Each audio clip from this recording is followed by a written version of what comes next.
Assalamualaikum warahmatullahi wabarakatuh. Selamat datang di channel Cerita Serem. Sebelum lanjut cerita, tulis sholawat dulu di komentar ya, agar kelak kita mendapatkan syafaat di akhirat nanti. Amin.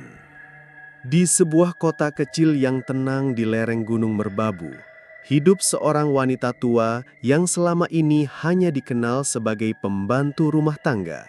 Namanya Embokwati. Tak ada yang tahu, di balik tubuh rentanya tersimpan warisan ilmu kuno yang pernah mengguncang dunia jin. Sampai suatu hari, ayah Laras mendadak lumpuh setelah melihat seekor ular gaib di atap rumah. Kutukan itu bukan datang dari sembarang dukun, dan Embokwati tidak tinggal diam. Inilah kisah nyata, penuh misteri dan kekuatan gaib. Penelusuran dimulai. Salatiga, kota kecil di Jawa Tengah yang menyimpan kedamaian dalam balutan embun. Letaknya di antara Solo dan Semarang, dan setiap pagi udara dinginnya menusuk tapi tak menyakitkan. Kabut turun membelai atap rumah, menyaput pohon-pohon pinus yang menjulang tenang, seolah dunia di sini berjalan lebih pelan dari tempat lain. Di salah satu sudut kota, berdiri rumah kuno milik keluarga Arman. Bangunan bergaya kolonial dengan genteng merah tua dikelilingi pohon jambu dan mangga yang tumbuh liar. Rumah ini bukan rumah angker. Tidak ada cerita kelam tentangnya. Tidak pernah ada kejadian aneh sebelumnya. Hingga pagi itu semuanya berubah. Pak Arman, kepala keluarga yang dikenal sebagai pengusaha bahan bangunan, ditemukan tergeletak di ruang tengah. Matanya terbuka lebar, nafasnya terengah-engah, dan kedua kakinya tak bisa digerakkan. Ia hanya berulang kali berkata dengan suara gemetar, "Ular, di atas, dia menatapku." Ibu Rina panik. Laras, anak perempuan sematawayangnya, menangis sambil menelpon ambulans. Dokter datang, memeriksa, lalu mengerutkan dahi. Tidak ada luka, tidak ada trauma kepala, tidak ada kelainan saraf yang bisa kami deteksi. Ini bukan stroke, bukan kelainan fisik, kata dokter dengan nada ragu. Pak Arman tetap diam. Matanya hanya menatap langit-langit. Dan setiap malam ia menangis. Bukan merintih, tapi seperti ketakutan. Satu-satunya yang tampak tenang adalah Embokwati, pembantu rumah tangga yang telah ikut keluarga itu sejak Laras kecil. Ia sudah tua, rambutnya penuh uban dan tubuhnya agak bonggok. Ia tidak banyak bicara, tapi pagi setelah kejadian, Embokwati berdiri lama di bawah atap tempat Pak Arman mengaku melihat ular. Genting itu sudah dibuka jalur, gumamnya lirih. Yang mendengar hanya diam. Ia menganggap Embokwati hanya sedang berhalusinasi karena panik. Tapi sejak hari itu, Laras memperhatikan sesuatu yang berbeda dari Embokwati. Ia mulai bangun tengah malam, berdoa di teras sambil membakar sesuatu yang berbau seperti menyan, namun aromanya lebih tajam, lebih menyengat. "Embok, ngapain malam-malam begini?" tanya Laras pelan. "Menjaga, supaya dia nggak masuk lagi," jawab Embokwati tanpa menoleh. "Siapa?" "Yang di atap itu, bukan ular biasa, Nduk." Hari ketiga, Laras mulai merasakan keanehan. Setiap pagi, langit-langit ruang tengah dipenuhi kotoran hitam, seperti jelaga atau debu yang jatuh dari dalam genteng. Namun saat dicek dari luar, tidak ada kerusakan. Pagi keempat, seekor kucing peliharaan mendadak mati, mulutnya berbusa. Dan di dinding kamar Pak Arman muncul bercak merah yang tidak bisa dibersihkan, berbentuk seperti sisik ular. Ibu Rina semakin stres. Ia mulai mendatangkan paranormal.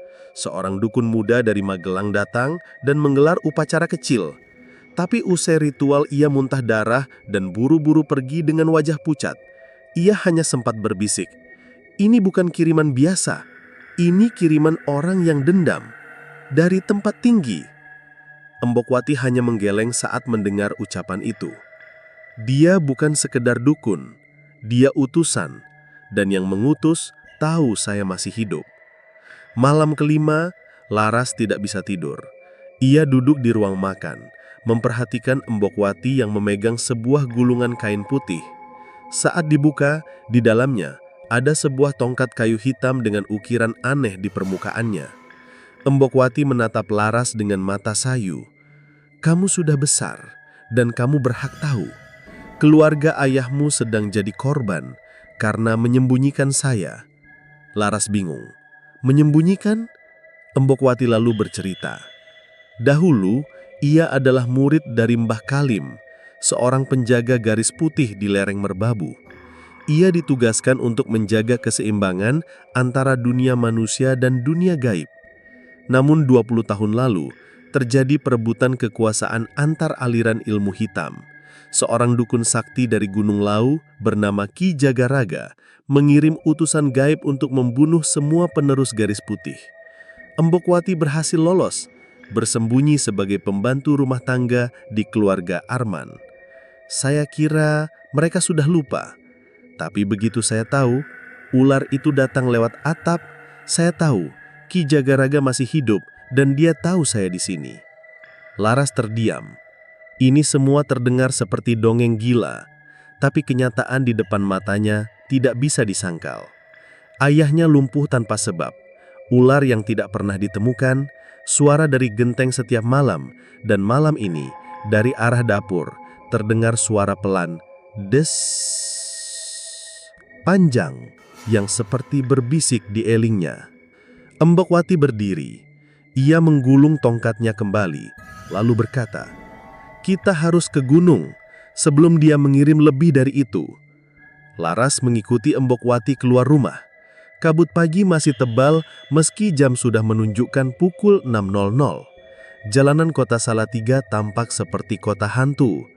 Dan Laras sadar, penelusuran ini baru saja dimulai. Kabut masih menggantung saat Laras dan Embok-Wati meninggalkan rumah. Mobil tua milik keluarga, Kijang kapsul warna biru kusam, berjalan pelan menyusuri jalanan sepi di Salatiga.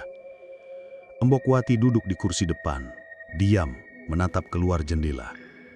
Laras menyetir dengan tangan gemetar, pikirannya berkecamuk. Apa yang sebenarnya terjadi? Siapa sebenarnya wanita tua yang selama ini memasak dan menyapu rumahnya?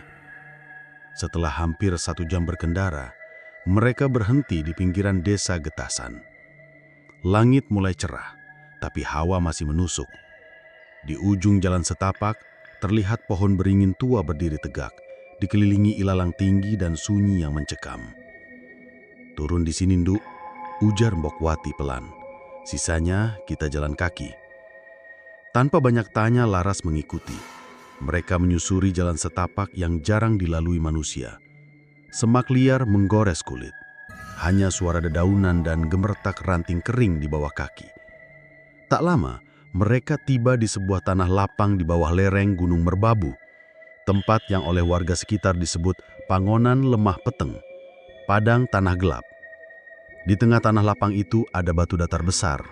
Embok-Wati menyentuhnya dengan tangan gemetar, seolah mengenali benda lama yang dulu pernah ia tinggalkan. "Disinilah dulu aku bersumpah tak akan lagi membuka jalur ini," gumamnya. "Tapi sekarang aku tidak punya pilihan." Laras duduk di sampingnya, tak sanggup berkata-kata. Embok-Wati mulai menyiapkan sesuatu dari dalam tas kain lusuhnya, rajah, minyak wangi, dan sebuah lilin hitam pendek. Ia mulai menggurat tanah dengan ranting kering, membentuk lingkaran dengan simbol-simbol yang Laras tak kenal. Saat lilin menyala, angin mendadak berhenti, sunyi.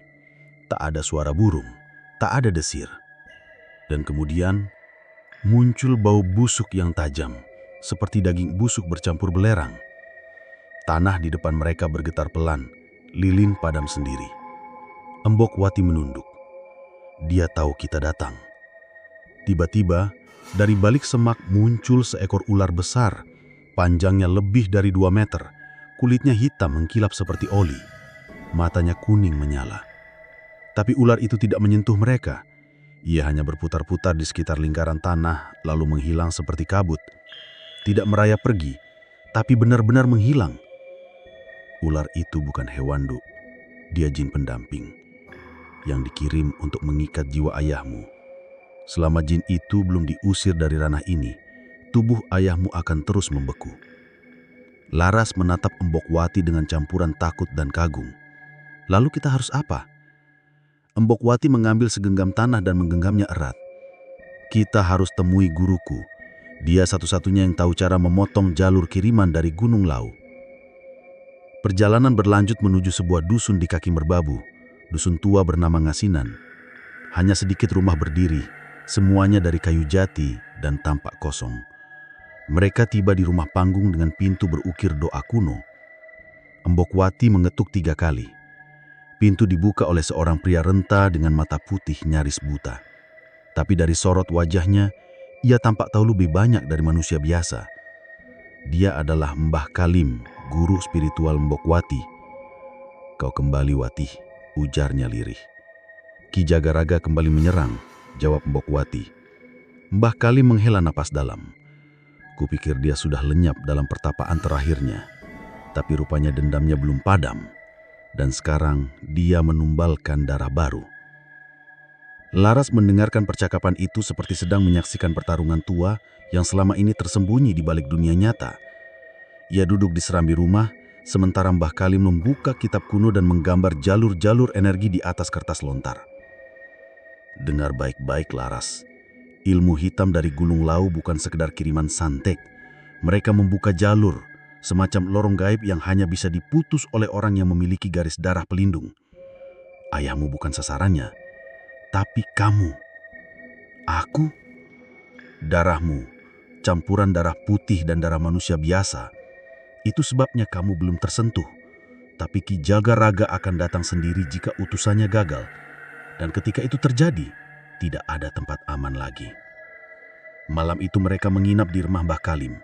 Angin berhembus kencang, dan di kejauhan terlihat kilatan petir di atas puncak Gunung Lau, padahal hujan tidak turun. Embokwati bersimpuh di serambi membaca doa-doa kuno yang nyaris tak terdengar. Di dalam kamar, Laras tidak bisa tidur. Di balik jendela ia melihat bayangan tinggi besar berdiri di bawah pohon bambu. Sosok itu hanya berdiri, dengan tubuh berselimut asap gelap. Dan tiba-tiba, Laras mendengar suara berat tanpa wujud. "Anak itu milik kami." Laras menjerit. Embokwati dan Mbah Kalim masuk tergesa. Tapi sosok itu sudah menghilang. Namun di kaca jendela, ada bekas cakar 3 jari. Pagi harinya, Mbah Kalim menggelar ritual di kaki gunung. Ia menanam pusaka penolak jalur kiriman, memanggil roh penjaga alam putih untuk menutup portal gaib yang mengarah ke rumah Pak Arman. Tapi, proses ini tidak akan berlangsung selamanya.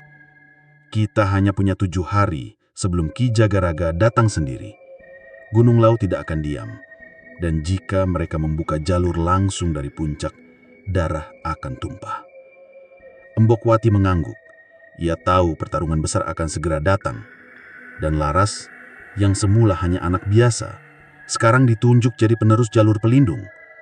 Dunia gaib tidak akan membiarkannya pergi begitu saja. Mereka kembali ke Salatiga saat matahari baru naik separuh badan. Jalanan masih lengang. Rumah-rumah tua tampak berembun, seolah ikut menyimpan ketegangan yang dibawa Laras dan Embokwati dari gunung. Udara di sekitar rumah Pak Arman terasa lebih dingin dari biasanya. Tapi bukan dingin yang menenangkan, dingin yang menyesakkan.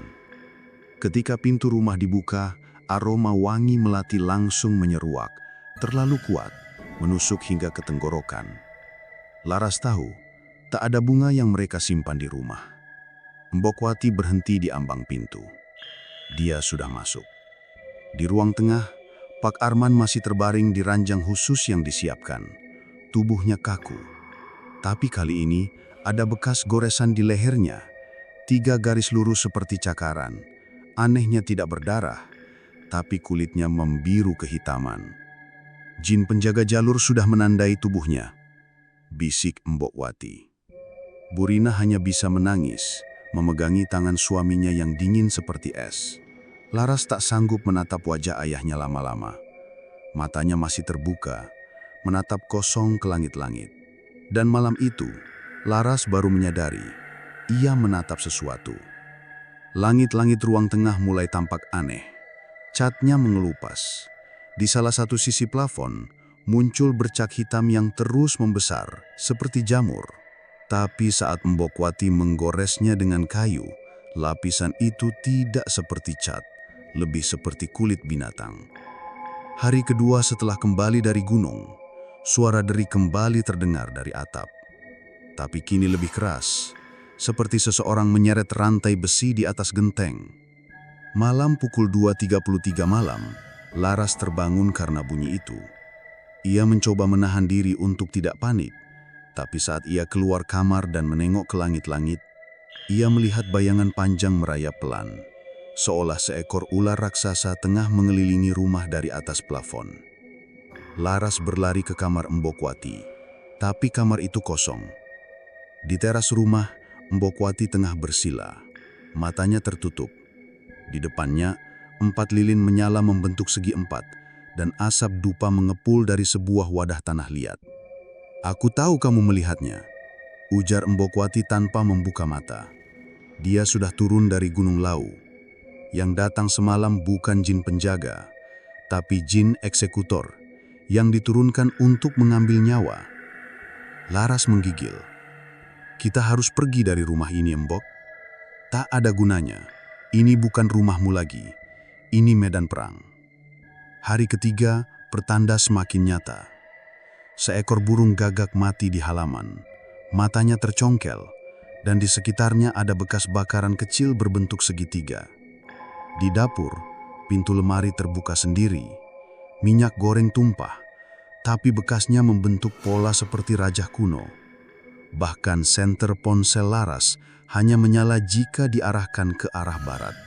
Tapi kejadian paling mengerikan terjadi di malam keempat. Tepat pukul 3 dini hari, suara azan tiba-tiba terdengar dari arah belakang rumah. Tapi ini bukan azan biasa. Suaranya berat, lambat, dan menyeret seperti dibaca oleh makhluk yang tidak punya paru-paru. Laras mencoba membangunkan ibunya, Burina. Tapi ibunya malah tidur seperti mati, tak bisa digerakkan. Laras lari ke kamar ayahnya. Tubuh ayahnya berkeringat dingin, dan di antara kedua matanya muncul goresan merah, seperti darah yang mengalir dari pori-pori. "Mbok, tolong, ada yang masuk!" Mbokwati datang dengan tergesa. Ia langsung membuka gulungan kain hitam dan mengeluarkan pecahan cermin kecil. Ia letakkan di dada Pak Arman, lalu mulai membaca doa dalam bahasa Jawa kuno. Setelah beberapa menit, tubuh Pak Arman menggigil hebat, dan tiba-tiba ia berteriak untuk pertama kali sejak lumpuh. "Shh, kau dusta. Wati, kau pernah berjanji." Mbokwati berhenti membaca. Matanya menatap tajam. Itu bukan suara Pak Arman. Dan benar, Pak Arman mulai bicara dengan suara berat dan mendengung. Ia menyebut nama-nama tak dikenal, Muria, Galeng, Rarang, Jagaraga. Lalu matanya berputar hingga hanya terlihat putih. Laras menjerit, sementara Mbokwati kembali membaca ayat-ayat penolak. Dia dirasuki oleh jin dari jalur Lau. Ini peringatan terakhir dari mereka. Mbokwati menyalakan dupa merah dan mengurung kamar dengan asap. Setelah beberapa saat, tubuh Pak Arman lemas kembali. Tapi ia tidak sadar. Yang tertinggal hanya nafas berat dan bekas darah dari sudut matanya. Keesokan harinya, Mbokwati memanggil seseorang dari masa lalunya. Seorang perempuan muda bernama Jinem yang dulunya adalah sesama murid Mbah Kalim, tapi memilih jalur berbeda, jalur pembaca penanda. Jinem tiba dengan membawa peti kecil berisi benang merah, gumpalan kapas, dan potongan kuku. Ia mulai menaburkan abu dari kuku itu ke sekitar rumah. Hasilnya mengejutkan. "Laras, jalur kiriman itu bukan satu, ada 3, dan salah satunya mengarah langsung ke kamu." Laras terdiam. Ia merasa hidupnya berubah dalam seminggu. Dari anak tunggal biasa menjadi target kiriman gaib dari dukun tua yang tak pernah ia kenal. Malam kelima, Jinem dan Mbokwati melakukan ritual di halaman belakang. Mereka membuka tanah dan menguburkan pecahan kaca dan kulit ular yang ditemukan di genteng. Tiba-tiba, dari arah pohon jambu, muncul sosok laki-laki tinggi besar, mengenakan jubah hitam dan sorban merah. Tapi wajahnya tidak terlihat jelas, seperti ditutupi asap gelap. Bokwati menggenggam tongkatnya erat. Itu dia, Ki Jagaraga. Dia datang lebih awal dari yang kita perkirakan. Hari-hari berikutnya akan jadi lebih berat, karena mereka bukan lagi berhadapan dengan jin utusan, melainkan pemilik ilmu hitam itu sendiri. Dan Laras, gadis yang semula tidak tahu apa-apa, kini menyimpan kunci terakhir untuk memutus kutukan yang sudah berjalan selama puluhan tahun. Hari ke-6 sejak Pak Arman lumpuh. Pagi itu, kabut turun lebih tebal dari biasanya. Embun menggantung seperti butiran kaca di tiap sudut kaca jendela rumah keluarga Arman. Tapi tak ada yang indah dari suasana itu. Karena di balik ketenangan pagi, satu persatu keanehan mulai merembet keluar rumah. Teror tidak lagi terkurung dalam lingkup keluarga, tapi mulai mencangkiti lingkungan sekitar. Pagi itu, Laras dikagetkan oleh suara teriakan tetangganya, Butatik. Anak lelakinya, Gilang, baru berumur 8 tahun, tiba-tiba demam tinggi dan terus meracau. Tapi yang membuat semua panik bukan hanya demamnya. Di tubuh Gilang, tepat di perut, muncul luka lebam berbentuk sisik. Warga langsung geger. "Ini bukan penyakit biasa, ini santet. Kayaknya dari rumah Pak Arman." Bisik-bisik fitnah mulai tersebar. Warga menganggap keluarga Pak Arman membawa penyakit goib.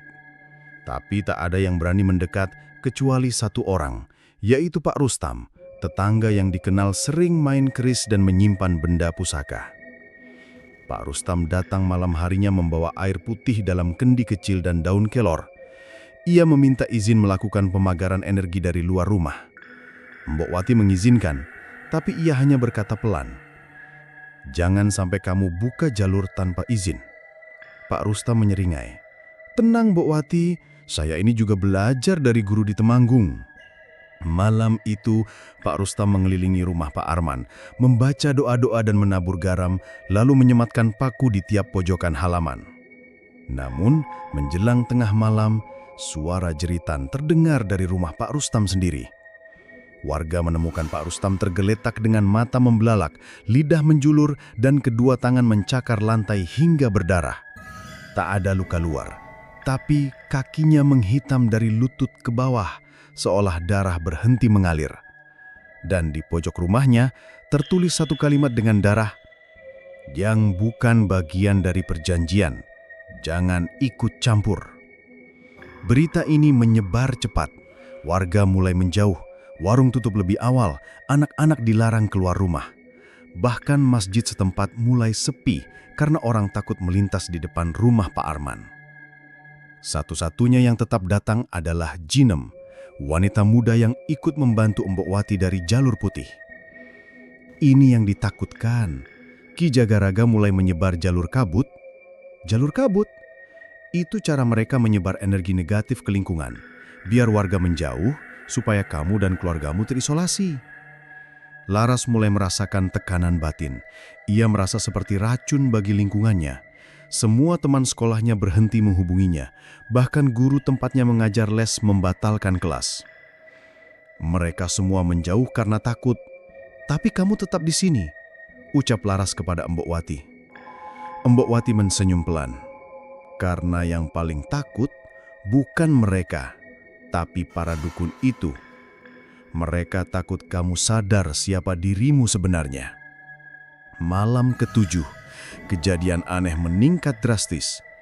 3 kejadian sekaligus terjadi dalam satu malam. 1. Di dapur, perabotan tiba-tiba jatuh bersamaan, padahal tidak disentuh siapapun. Pintu kamar Burina terkunci dari dalam, padahal ia tidak menguncinya. Saat berhasil dibuka paksa, Burina terbaring tak sadarkan diri dan berbicara dalam bahasa yang tak dikenal, mirip bahasa Sunda kuno atau mungkin bahasa jin.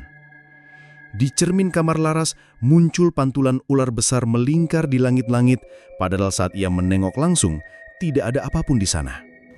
Laras histeris, ia merasa kewarasannya mulai runtuh. Ia ingin kabur dari rumah, Tapi begitu kakinya melewati pagar depan, dadanya terasa seperti ditekan ribuan batu. Nafasnya tercekat, ia terjatuh. Embok Wati menyelamatkannya dan memukul dadanya dengan daun kelor yang dibaluri minyak zaitun hitam. "Kamu belum boleh keluar. Jalurmu belum bersih. Kalau kamu keluar sekarang, kamu akan ditarik dan digantikan sosok bayanganmu sendiri." Laras menatap Embok Wati dengan ketakutan. "Aku ini siapa sebenarnya?" Embok Wati menatapnya lama, lalu menjawab, "Kamu adalah pembawa mata 3 dari garis pelindung, jalur putih terakhir dari Merbabu." Penjelasan itu tak membuat Laras lebih tenang. Ia merasa hidupnya direbut, tapi malam itu ia mendengar suara dari dalam mimpi. "Laras, buka cermin di kamar ibumu. Jangan takut. Itu bukan akhir, itu awal." Pagi harinya, Laras membuka cermin antik peninggalan neneknya. Di balik cermin ditemukan kain putih yang digulung rapi. Di dalamnya selembar kertas tua bertuliskan aksara Jawa kuno dan satu manik-manik mata berwarna merah darah. Embok Wati datang dan tertegun. "Itu mata penjaga. Dulu disembunyikan oleh ibumu. Ia bukan sekedar istri Pak Arman, tapi juga bagian dari jalur putih, tapi memilih hidup biasa. Kini giliranmu." Laras hanya terdiam, gemetar memegang manik-manik itu. Hari ke-8, datang kabar bahwa seorang dukun asal Sragen yang pernah bekerja sama dengan Ki Jagaraga, Ki Temu Wilis, meninggal mendadak di tengah ritual malamnya. Mulutnya dipenuhi tanah dan tubuhnya membusuk dalam waktu 1 jam. Embok Wati mendengar kabar itu dan hanya berkata, "Satu sudah jatuh, 2 lagi akan menyusul." Tapi Ki Jagaraga, dia tak semudah itu mati. Karena yang dia incar sekarang bukan tubuh, tapi jiwa. Laras berdiri di depan kamar ayahnya. Ia menatap wajah ayahnya yang semakin pucat, tapi matanya mulai bergerak perlahan.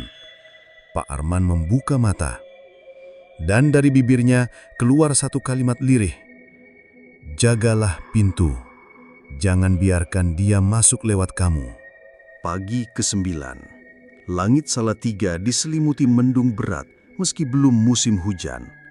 Tapi bukan itu yang membuat suasana mencekam. Warga sekitar rumah Pak Arman menyadari bahwa sejak subuh, burung-burung tidak terdengar. Tak ada suara ayam, jangkrik, bahkan suara motor pun nyaris lenyap. Semua seakan terdiam.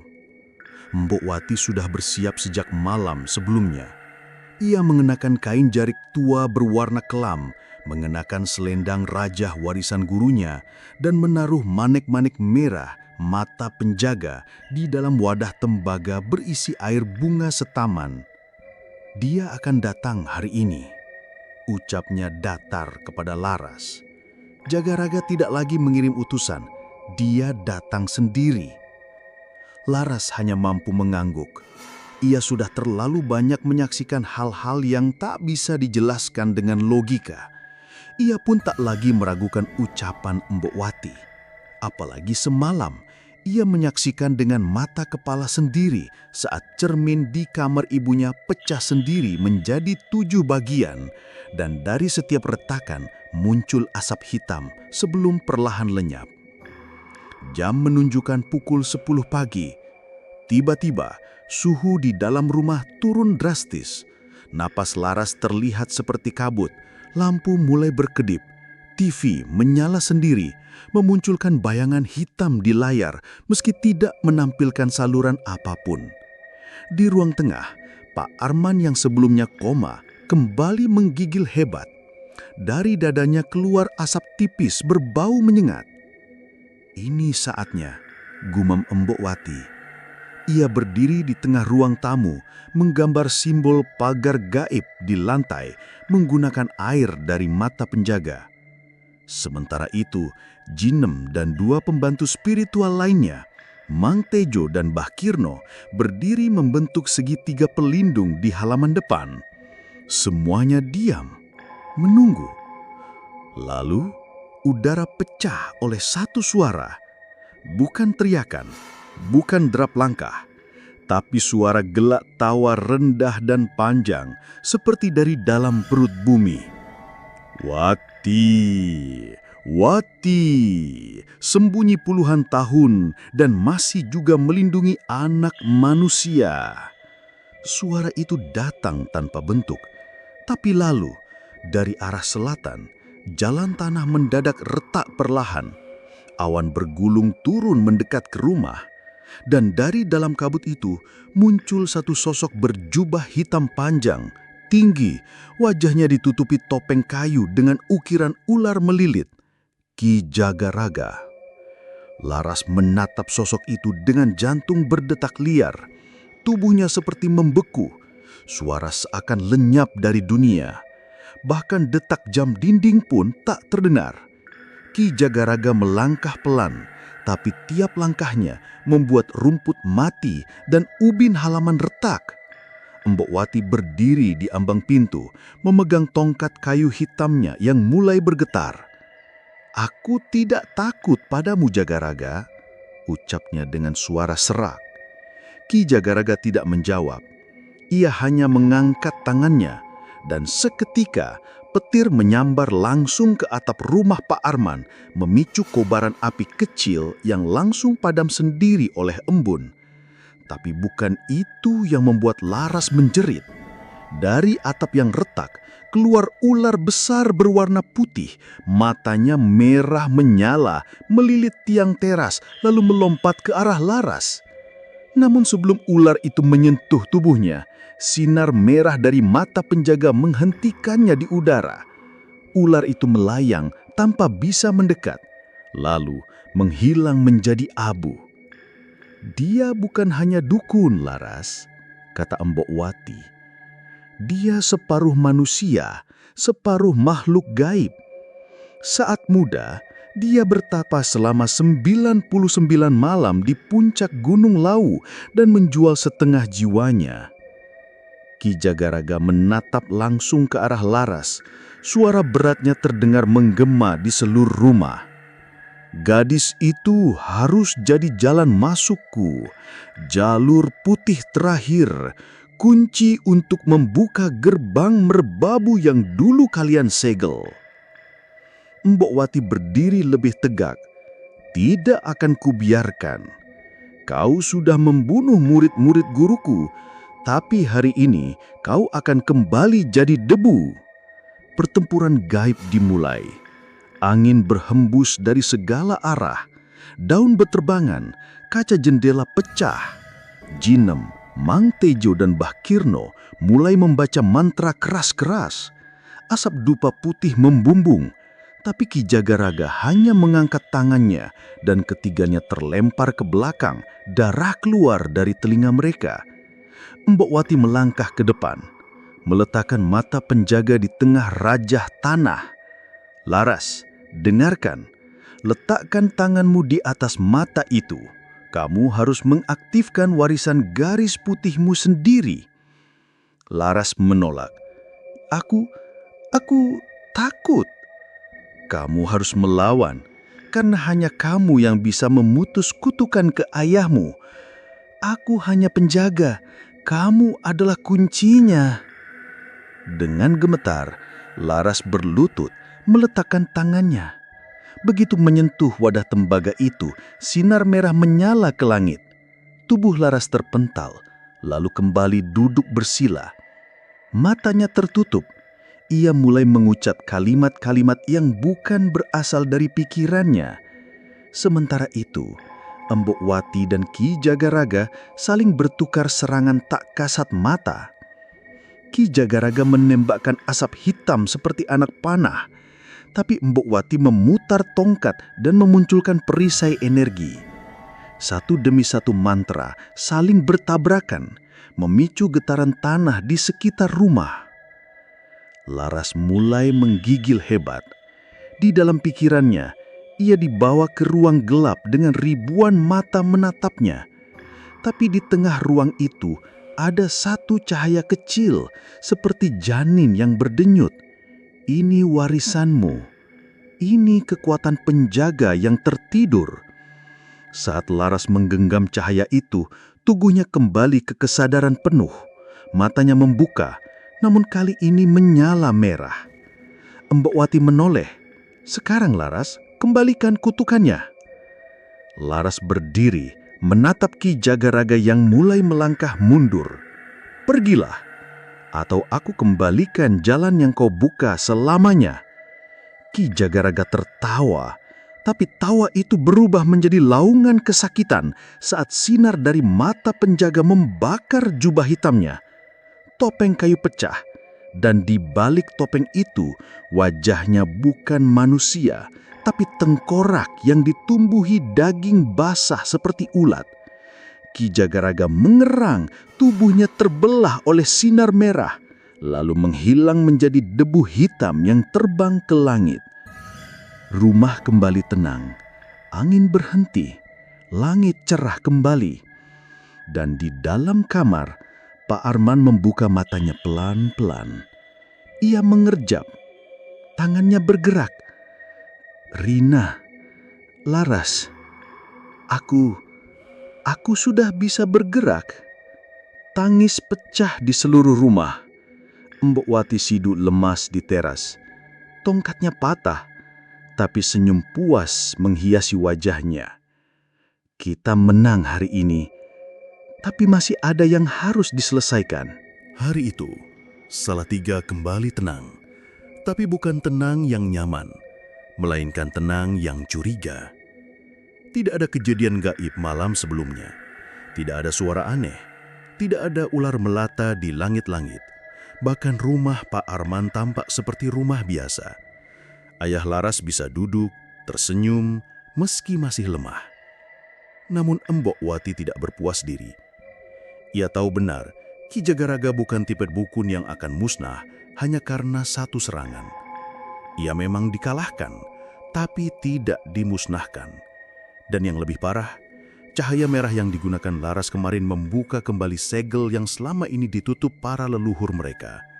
Sebuah segel kuno di Gunung Merbabu. Malam harinya, Mbok Wati memanggil Laras duduk di ruang tengah. Ia membentangkan peta tua dengan simbol-simbol aneh. Di bagian tengah peta, tepat di antara 3 desa lereng gunung, ada lingkaran merah dengan tanda silang. Itu tempat segel Merbabu. Dulu kakek buyutmu ikut menutup jalur itu bersama guru-guruku.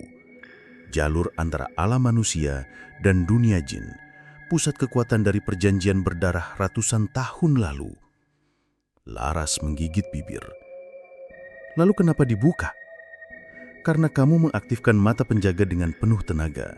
Tanpa kamu sadari, kamu membuka satu lapisan gerbang, dan kini penjaga dari balik segel mulai bangkit." Dan benar saja, esok harinya laporan aneh mulai bermunculan dari desa Gedong, desa tertinggi di lereng Merbabu. Seorang warga melihat wanita berkebaya kuning berjalan naik gunung pukul 2 dini hari. Tapi saat didekati, wanita itu tidak punya kaki. 3 pendaki tersesat selama 7 jam, padahal mereka hanya berada di jalur pendakian resmi. Dan saat ditemukan, mereka berkata, "Kami diajak main oleh anak kecil yang tinggal di balik kabut." Seorang petani menemukan sebatang pohon salak yang berdarah saat ditebang, dan dari darah itu muncul suara, "Gerbang sudah dibuka, Tuan kami akan turun." Mbok Wati tidak bisa menunggu lebih lama. Ia memutuskan untuk kembali naik ke lokasi segel. Tapi kali ini, ia tidak hanya mengajak Laras. Ia memanggil orang yang sudah bertahun-tahun tidak ia temui. Abdi Yoso, mantan pengawal spiritual dari Jalur Putih, kini hidup mengasingkan diri di desa Watu Ereng. Ia adalah penjaga terakhir dari tungku api pembersih segel. Abdi Yoso datang menjelang maghrib. Sosoknya tinggi, berambut putih panjang, membawa tas kulit berisi benda-benda pusaka, telur hitam, pasir dari sungai gaib, dan belulang kijang putih. Sudah waktunya segel diperiksa. Jika benar terbuka, kita semua dalam bahaya. Bukan hanya kamu, Wati, tapi seluruh Salatiga dan kota-kota sekitarnya. Perjalanan menuju puncak segel dilakukan malam hari. Laras, Mbok Wati, Abdi Yoso, dan Jinem berjalan melalui jalur pendakian tua yang tidak tercatat di peta. Jalur ini disebut pusering alas, pusar hutan, jalur yang hanya diketahui oleh kalangan dalam para pelindung jalur putih. Udara makin dingin, tanah makin lembab. Di kiri kanan, hutan pinus menjulang tanpa suara. Tapi sesekali terdengar tawa anak-anak dari kejauhan, suara yang terlalu pelan dan terlalu ramai untuk gunung yang harusnya sunyi. Itu bukan anak-anak. Mereka sudah menunggu gerbang terbuka. Tiba di lokasi segel, Laras melihatnya untuk pertama kalinya. Sebuah batu datar ditanam di tengah lingkaran tanah dengan 7 patok kayu mengelilinginya. Di permukaan batu, tergurat rajah berwarna merah yang kini mulai memudar. Abdiyoso menancapkan belulang kijang putih ke tengah lingkaran. Ia menutup mata, membisikkan mantra. Udara berdesir. Tanah bergemuruh pelan, dan dari sela-sela batu muncul asap tipis yang berbau amis. Segelnya bocor.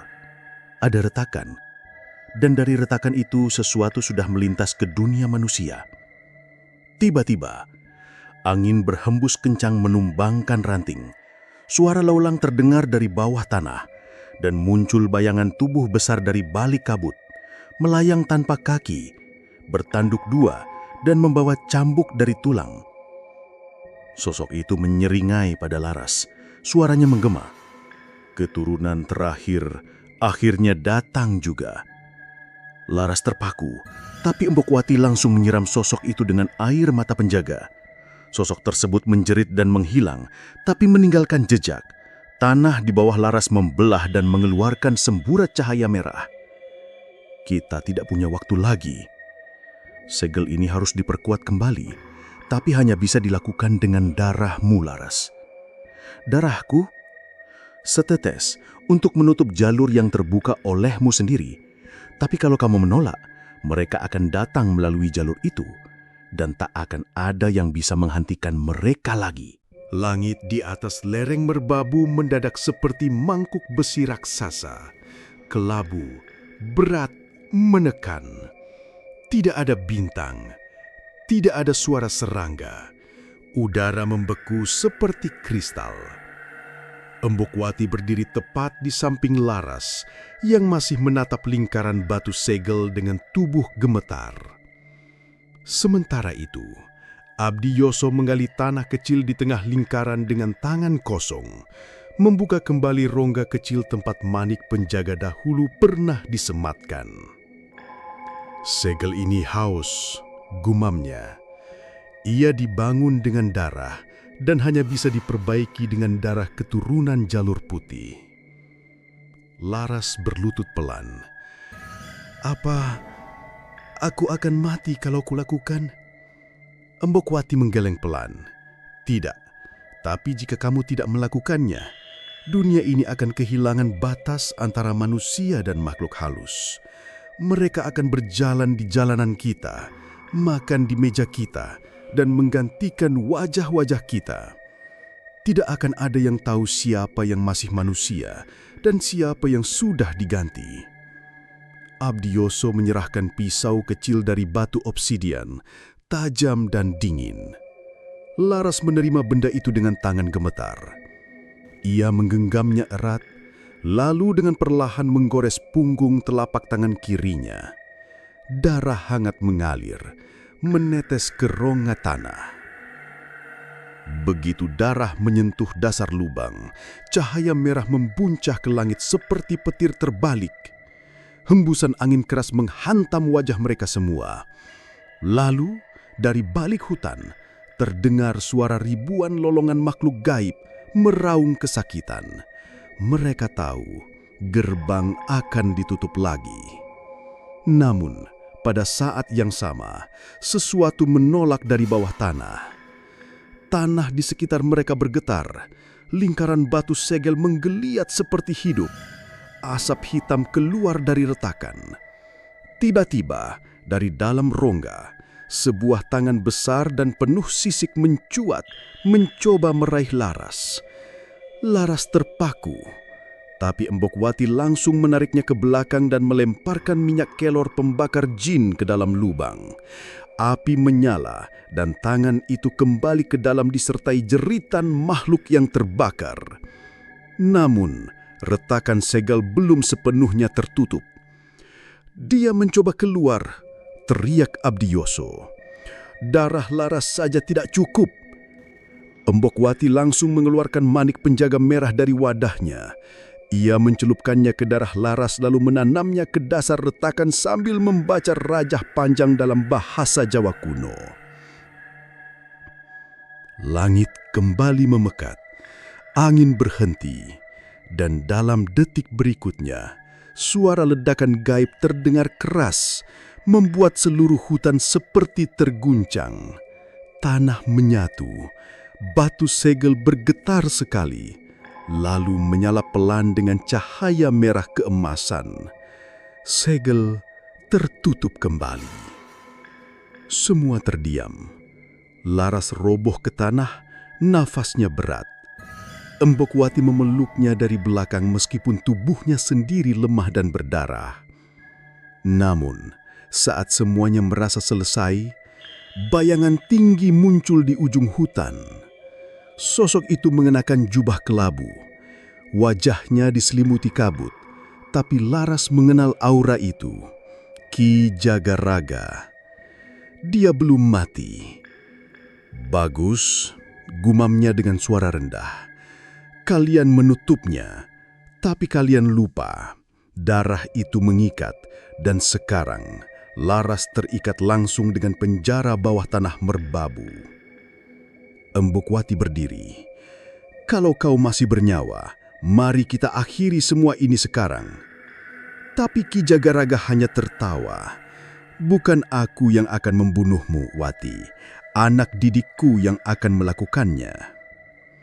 Tiba-tiba, dari balik pepohonan, muncul seorang perempuan muda berambut panjang, matanya putih, dan tubuhnya tampak rapuh.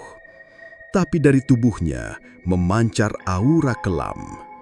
Ia mengenakan kain panjang merah dan membawa keris bengkok bertangkai tulang.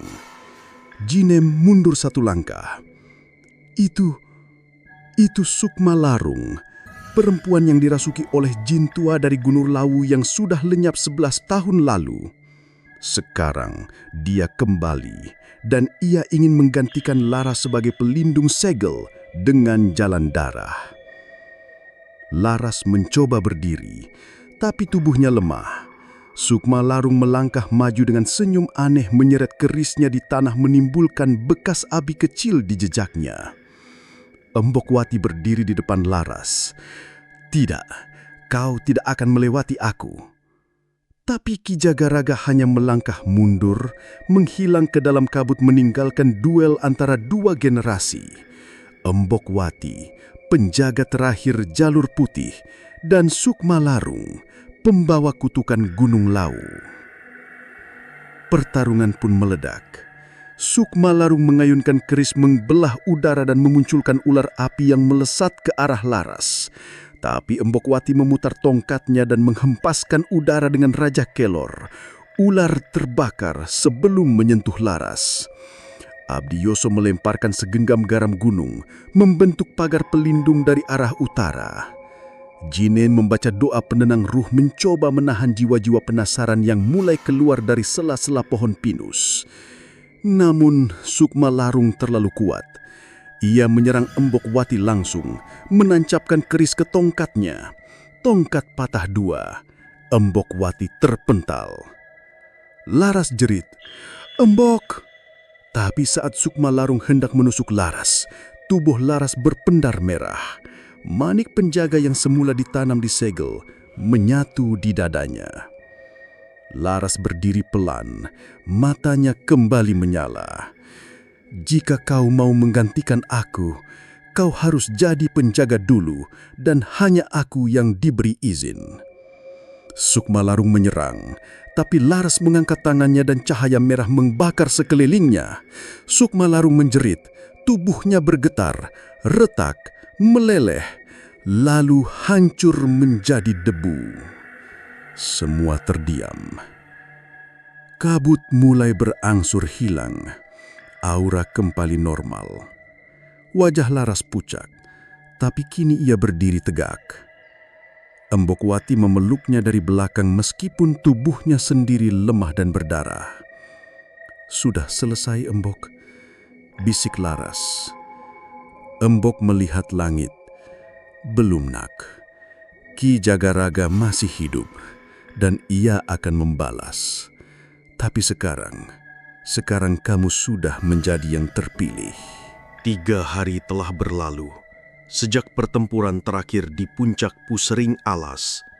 Sukma Larung telah hancur, gerbang gaib merbabu kembali disegel.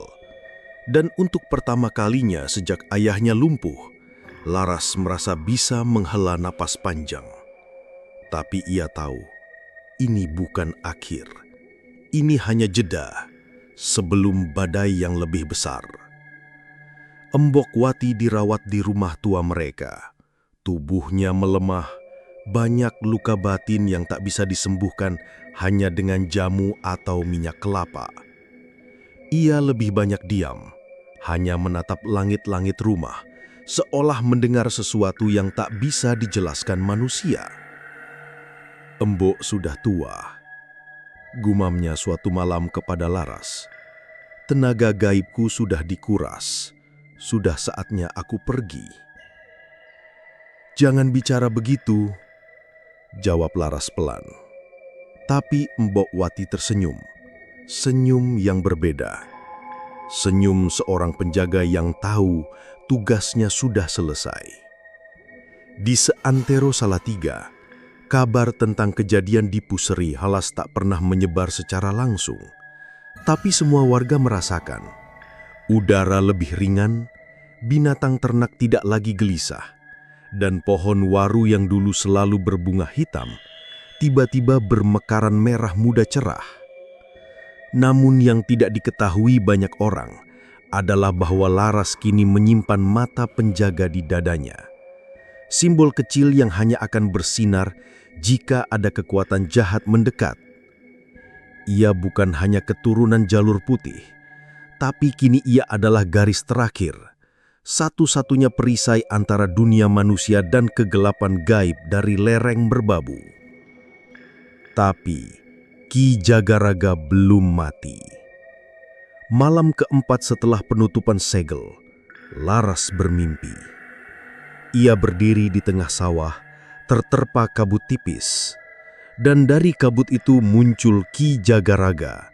Tubuhnya penuh luka, wajahnya rusak, tapi matanya bersinar merah menyala. "Kau pikir sudah selesai? Warisanmu itu, kutukan. Kau akan mati pelan-pelan, Laras. Kau akan menyendiri.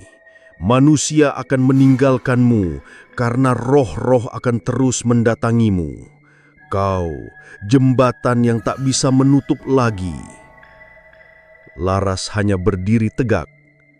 "Kalau aku harus sendiri, aku terima, tapi tidak akan kubiarkan kamu keluar lagi." Ki Jagaraga tertawa kecil.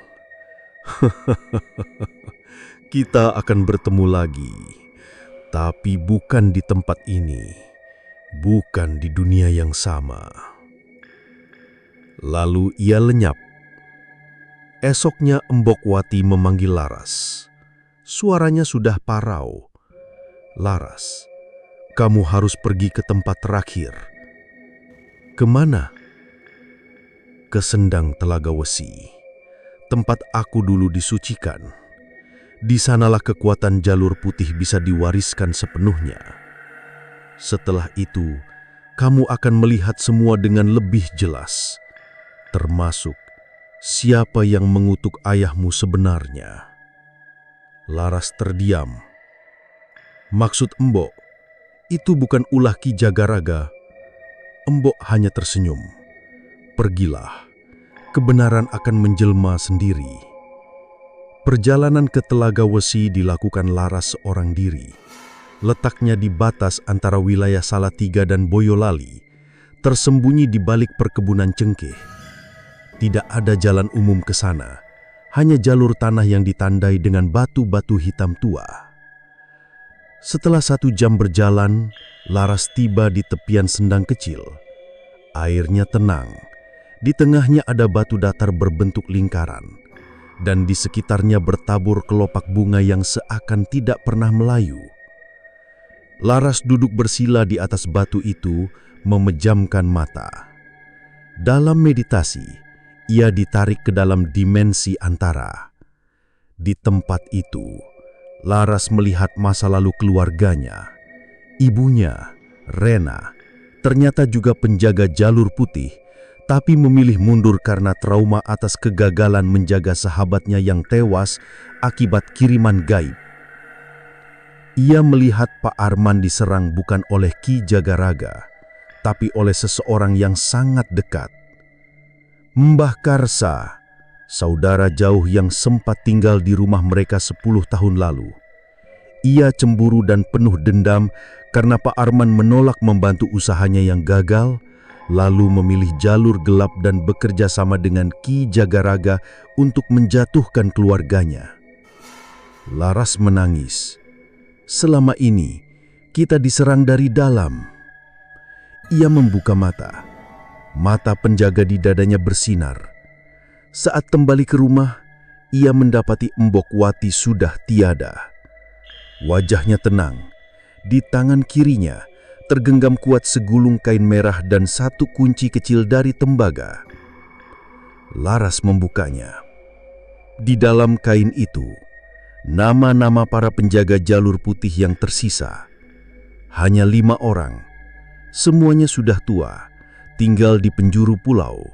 Dan pesan terakhir Mbok Wati, jika dunia mulai gelap, kumpulkan kami kembali. Tapi jika kau cukup kuat, jadilah terang satu-satunya. Aku hanya pembantu, Laras. Tapi aku juga penjaga dunia. Kini, semua itu warisanmu. 3 bulan kemudian, Laras hidup berbeda. Ia tetap mengajar, tapi malam hari ia membantu warga yang diganggu hal-hal gaib. Ia jarang tidur, dan seringkali tubuhnya berpendar cahaya jika roh jahat lewat di dekatnya. Salatiga damai kembali, tapi Laras tahu, gerbang hanya bisa tertutup sementara, tapi gelap selalu tahu jalan pulang.